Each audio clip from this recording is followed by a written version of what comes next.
Hey everybody, what's up, Sir Spookfest? We're going to be talking about our weird experiences together. This is my sister Nikki. Howdy. So I figured we'd just probably start with some funny stories from Maine and growing up, and then we'll get into some paranormal stuff we've experienced together and the UFO up in Maine. I've told the story a bunch, but let's start with the abandoned house with Josh and the 100-year-old light. Yeah, so our friend Josh and a couple other friends, they knew about this light. It's the perpetual light. It's a light in the woods that kids knew. It's always on. It's in this little old cabin. And most of the people didn't. It's way out in the middle of nowhere. So you really didn't want to go there. I don't know why we went there. It was an abandoned place with no houses around it. I remember trying to climb in. Yeah, we pulled up to the front of it. It was all overgrown. You could see the light in the side of the house. It's a light inside, so it's like a lamp. So we climbed in that porch because the screen, and it was all sharp and raggedy. There was shit everywhere. Yeah, and we had to climb Can I over. swear? Yeah, you could say swear. You could say fuck. I don't care. But when we climbed in, I remember somebody got stuck. We were with Josh, me, you. Yeah, didn't Amy like rip her pants or something on the door? And then we made it inside, and that was even scarier. It looked like people had been living there. There was like fresh tins of tuna, and so we were having fun investigating. And of course, the first thing you see in the living room is that lamp, and it was like an old, glass. Lit, Edison bulb with a filament that lasts forever. So this is the perpetual light that they've seen for years, and our friend Josh goes over and he's like, wow, and he touches it, light bulb goes out. We're like, oh great, we're screwed, we're in so much trouble. Right after he broke the light, we're hearing stuff in the basement. I thought it was animals at first, but really it sounded like somebody was down in the basement. So we all were getting really freaked out. It sounded like somebody rummaging around and all Yeah, of that. wasn't there sleeping bags when you looked down? It was like the basement from frickin' what's that movie, and it comes out. Barbarian? No, Army of Darkness. Oh yeah. When the ladies in the... It was a lot of fun. That was probably our first abandoned place we went to and went in. And that's when I lost my sandal to the turkeys. Yeah. Then we leave. We finally get out of that place. That was like an hour of terror. And then we leave, and I'm driving down the road, and there's a whole, what do they call them? A rafter. A rafter of turkeys. Like 30 turkeys. You Not opened even the door. these are wild Maine turkeys. They don't give a fuck. They're worse than the honey badger. So I tried to hit them with my door, the car door, as we're driving by. I missed them, and my foot slipped, and my sandal falls out. And then I'm looking, and all the turkeys are flying, attacking the sandal, and we're screaming, and it was just feathers and chaos from like the turkeys. 50 turkeys trying to battle turkeys in the middle of the street. Me and turkeys, no bueno. We're not friends. I'll kill the turkeys. That was funny because it took you a while to get your flip-flop back from the No, we left it. I was very upset. Yes. It was like my little Puma. I had to have these Puma sandals. And the fucking turkeys got them. I was very upset. Then we did, what, Bear Mountain, and we'll do the four-wheeler story when I had to run from a moose. We had to run from a moose. We ran from a moose twice. I've told this story a few times, but I was driving the four-wheeler, and I thought there was a horse up ahead. So I stopped, and then I got a little closer, and it was a mother moose and a baby moose. Nope, wrong. Stop, film. No, first you gotta set the scene. We're on the four-wheeler, and there's three of us. You're driving, and then Amy, and I'm on the back. Yeah. So I can't even see because I'm facing the other way. And then they're like, there's a horse. So we stopped, and we thought it was a baby horse. And we're like, oh my gosh. Why is it on Hawk Mountain in the middle of Waterford, Maine? Was it Hawk Mountain? Yeah, okay. Because you're up on the mountain, so there's nothing. So Ryan's like, let's look at it. Got closer. Got closer. And as we're getting closer, we're like, that's not oh my God, it's a moose. So as we realize it's a moose, all of a sudden, in the woods, you just hear, moo, like this crazy echoing, and this mother moose, big, I'm talking 12 feet high, came running, charging out of the woods up this hill to protect her baby, and it was chaos. My friend Amy's punching him. I'm screaming. I'm off the four-wheeler. Like, we're trying to turn the four-wheeler around by hand. There's different button you have to push, hold down, and go into reverse, and I couldn't get it, so Amy was trying to, and then they took off. Then, first, the mother moose is now facing us, and she's in front of her baby, stomping the ground.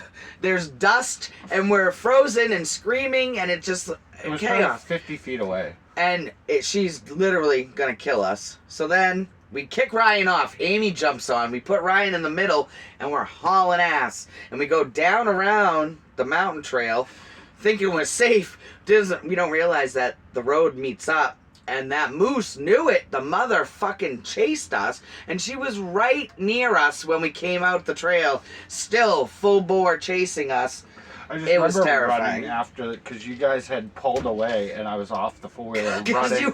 you were frozen. We all didn't know what to do. It was like it was very dangerous. Three Stooges. But that was still one of my favorite stories that we talk about. And the sound. I'll never forget the sound that moose made. And she did. She wanted to kill us. The power that she could have killed us. It was close. Stomping the ground. It was too close. Well, we thought it was a baby horse out in the woods when. Because a moose is the size of a full-grown horse. It was scary, but that was still awesome. Still one of my favorite stories. When it popped back out when we were driving back down the mountain, and we saw it again, was like, oh god. I don't know if it kept chasing us because we took off. But the other one was the porcupine. In the TV? Sitting in an old box TV, and I pulled up to it thinking, why did somebody put a picture of a porcupine, and then the thing climbs out of the TV?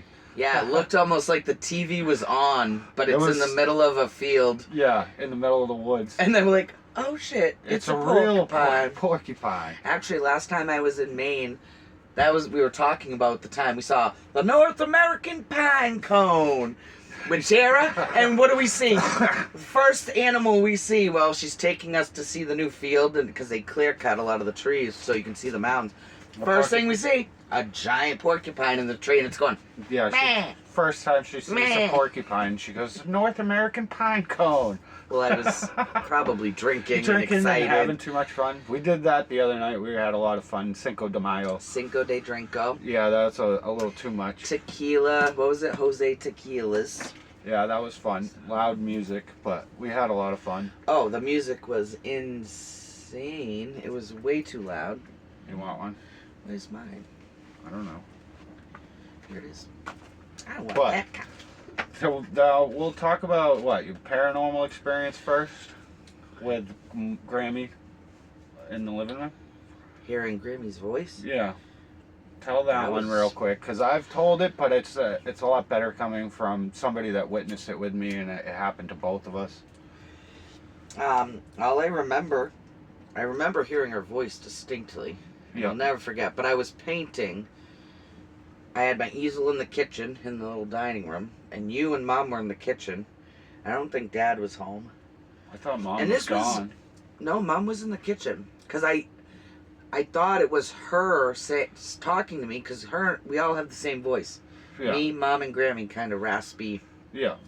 But, yeah, I was painting.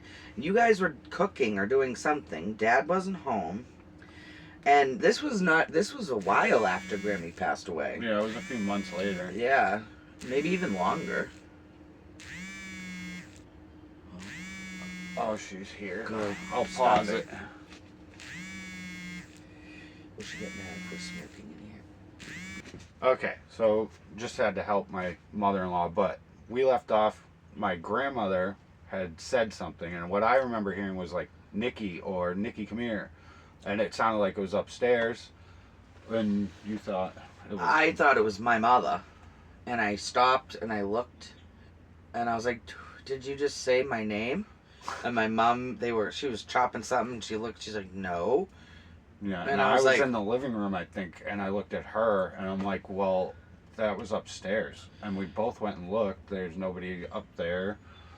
It was freaky. It was the definitely my voice. grandmother's voice. Because if it wasn't my grandmother, because we were young, I was like 21, 22.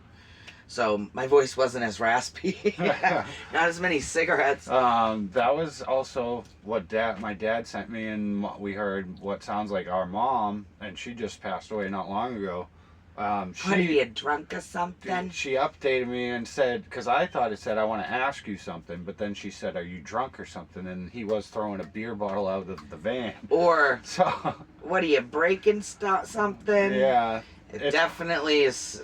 What, are you something? Very shocked just hearing the voice and knowing, like, wow. Because I didn't want to make assumptions right away, and that's the first thing I heard. Right. So then when I posted it to see what other people thought they heard, I had some people say, I heard, I love you, I love you. I'm like, wow. No, I didn't hear that at all. I heard my mother's voice saying, what are you, something? Yeah. Definitely spot on. And that would be her being smart ass. And the fact she passed away in that room, and the camera's mounted right outside that room. Yes. It was just crazy to have. It sounded something like that. She was yelling at him from the hot tub room. Yeah, I wonder if he You has breaking heard. something? He said he's felt her around the house and stuff, but I don't think he heard anything when that happened. I've slept over a few times and yeah, not much. Nothing. But I told Mom I don't want any signs. I'm not ready. Well, let's just say Nikki doesn't really mess around with the paranormal anymore after your Ouija board experience. Yeah, no. Tell that one real quick, because I've told it and I'm not that great at telling it. But you did record it with my old camera. We have a high 8 tape that we have to find. I have it. I have to go through it. The problem with the camcorder, is when you play back these tapes, they're in fast-mo. So the video is slow-mo, but we can get a VHS adapter and put the tape in it and play it. And we'll see if it goes back to normal. The talking, it's all like sped up. Well, it won't matter because we can actually digitize them or whatever they do now if we want. I have a once laptop. We find the certain ones. But tell the Ouija board. So I had a Ouija board because I had to have one, and I got it from a trader. I think Pa's Trading Post up in Maine, in the middle of nowhere. Yeah, and it was a solid. It was a one. It wasn't the foldy one. It was a solid piece of wood. It wasn't a toy. Really nice Ouija board, and it had the planchette and everything. And me and my girlfriend, she lived like 6 houses on the street. We lived on a cul-de-sac, so we went to Angela's house to have a seance. And my other friend Chrissy, we were all into that kind of stuff, and we like to practice Wicca, and so we had the whole ring of salt, we had the little altar and the candles. You're doing a seance. And we, made our little incantations, and we put the camcorder on her couch facing us to record it in case anything happened. And she lived in, her room was in the basement. It was like a finished basement. She had her own little living room. And we had music, and it was nice. It was very soft, and we did the whole thing. It was great. And then things went really weird. All of a sudden, wind came out of nowhere and blew the candle at the altar out, not the other candles near it. So we all started freaking out, and we're like, oh, maybe we should close this and say goodbye. We're done. We tried to talk to somebody. And so then we hear drumming. So we're all already scared, and we're hugging each other, and we're like, we can't leave the circle of salt. And we're worked up, and we're crying. And we're like, oh, God. And we can see the light on the camera. And all of a sudden, the camera made a weird noise, and it shut off. And then the Indian drumming got louder, and we're like, what the fuck is going on? And it was like loud but faint, like it was in the distance. And it was almost like it was just coming from inside your head. If you've ever done mushrooms, you know what I'm talking about. But we're all experiencing it. It was very intense. We closed it. We ended the whole session. And, but years after that, my friend swore she didn't want a room in the basement because she swore she would hear voices and drumming randomly. Yeah. And when we looked back at the tape, you can hear faint frickin' drumming and chanting, and then the tape cuts off. So it's a very short segment of maybe 20 seconds. But I remember we were so excited we caught that. I actually, she brought it back to me, it was probably 2 hours after they'd done that, and I was watching this tape. I'm like, you guys are messing with me or something? I'm a teenager. I'm like 14, maybe. How old do you think we were? We were young. But they also didn't realize there's a Native American burial mound right near there. No, we didn't know that. And there's 38 Native Americans buried there, and then also, activity after, because she said... Well, in Hockomock Swamp, everything's around. There's a lot. Bridgewater Triangle. So, and we live in a swamp. It's just... Still one of the best things I've ever watched, and I watched that a long time ago. I haven't seen that probably in like 10, 15 years. I was going to bring the camcorder, but I didn't want to sit and go just through. keep the tapes, and we'll figure... I'll do it. We'll get a tape adapter for VHS, and we'll play it and see if we can find that. And then I got Paul A. Dever doing the old asylum, walking through the tunnels. Yeah. I'll find that. I didn't join that. You just gave away the Ouija board, and it hung in my friend's house for a while. Yeah, I gave and it then to disappeared. Tesco, and then he hung it on his wall. And then it disappeared one day. Remember, somebody stole it. Whatever. It wasn't allowed back in my house.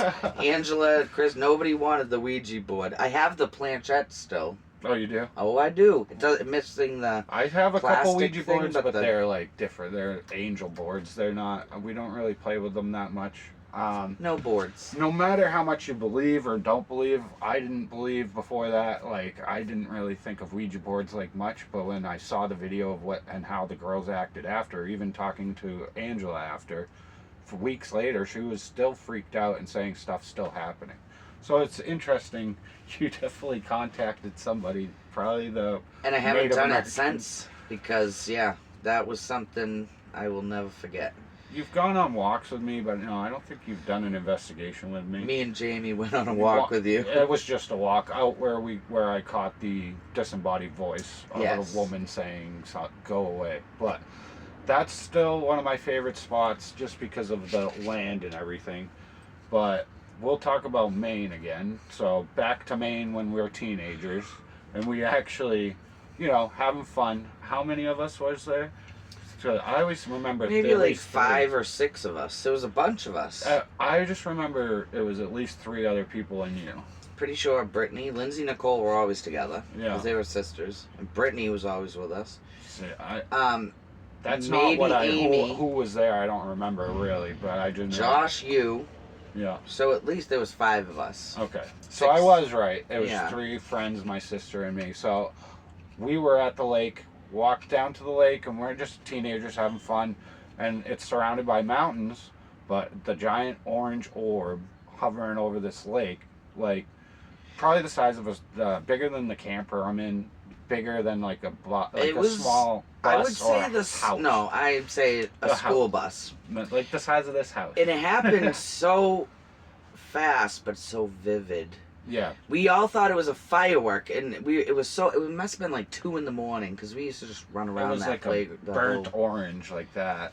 And it had it was orange, but it had yellow, the glow, and you could see the reflection on the lake, and the lake's huge.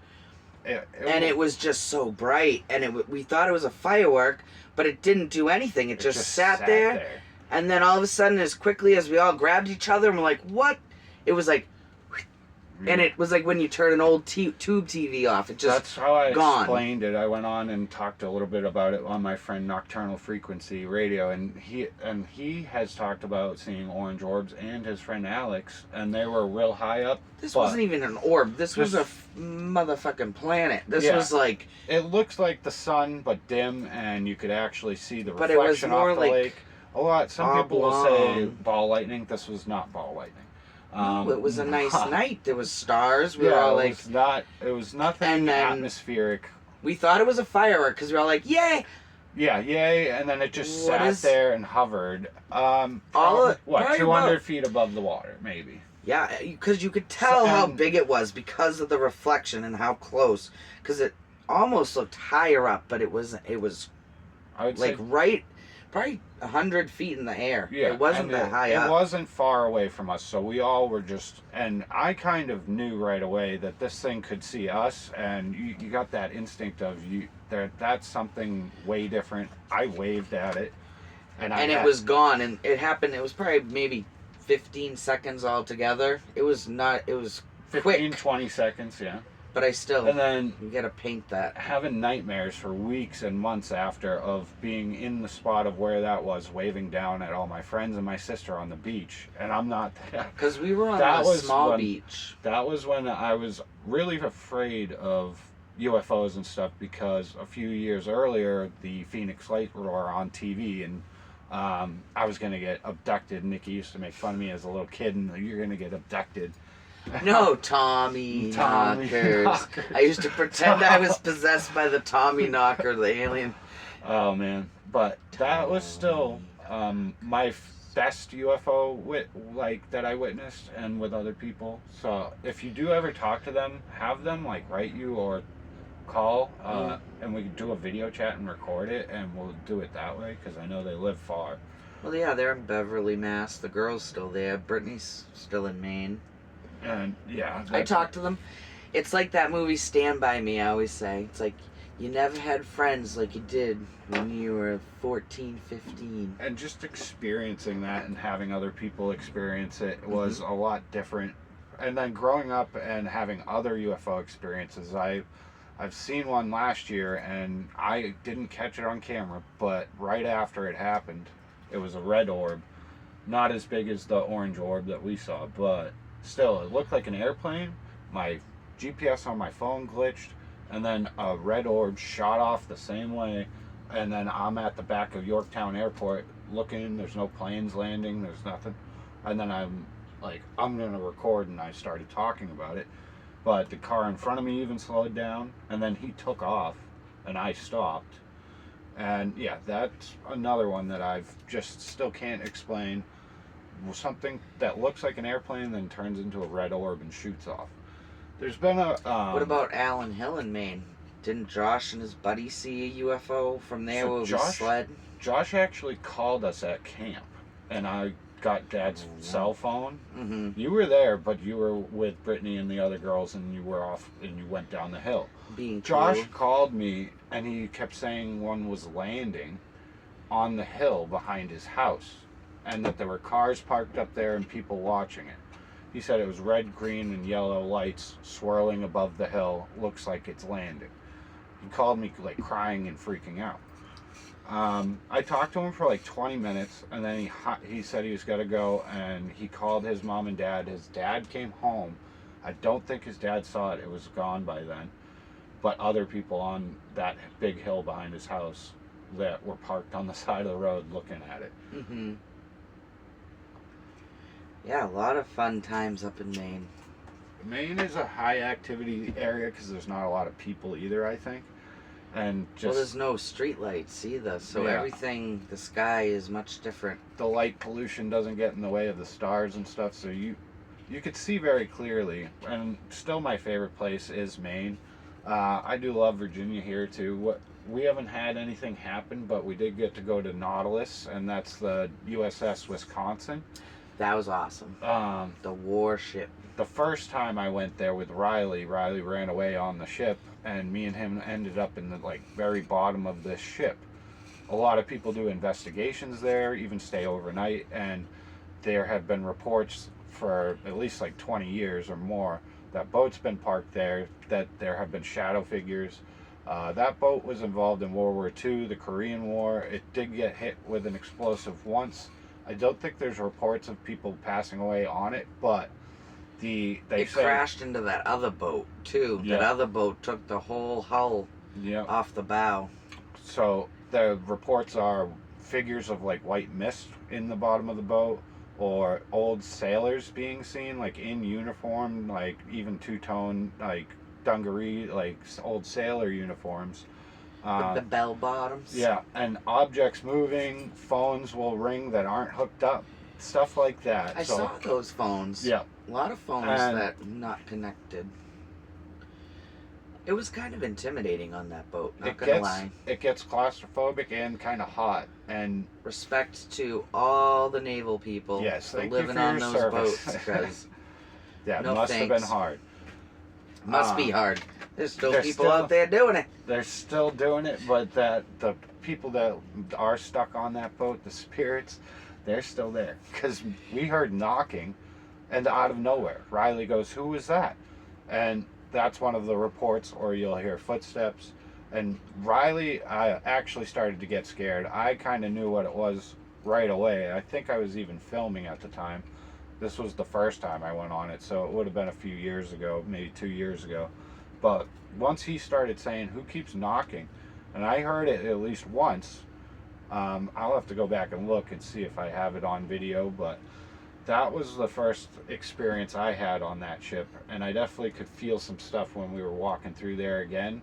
I didn't say anything, but Thank you. yeah. Because And then you were riding the bomb. That's one of the short videos I did. You and Riley riding the bombs. I don't know, they gave us a self-guided tour. I'm gonna do what I want. It was really fun. It was. Botanical Gardens was fun. Botanical Gardens, fantastic. Hit it up. Norfolk, highly recommend. We saw a turtle. All put the baby roses next in to it. bloom. Yeah.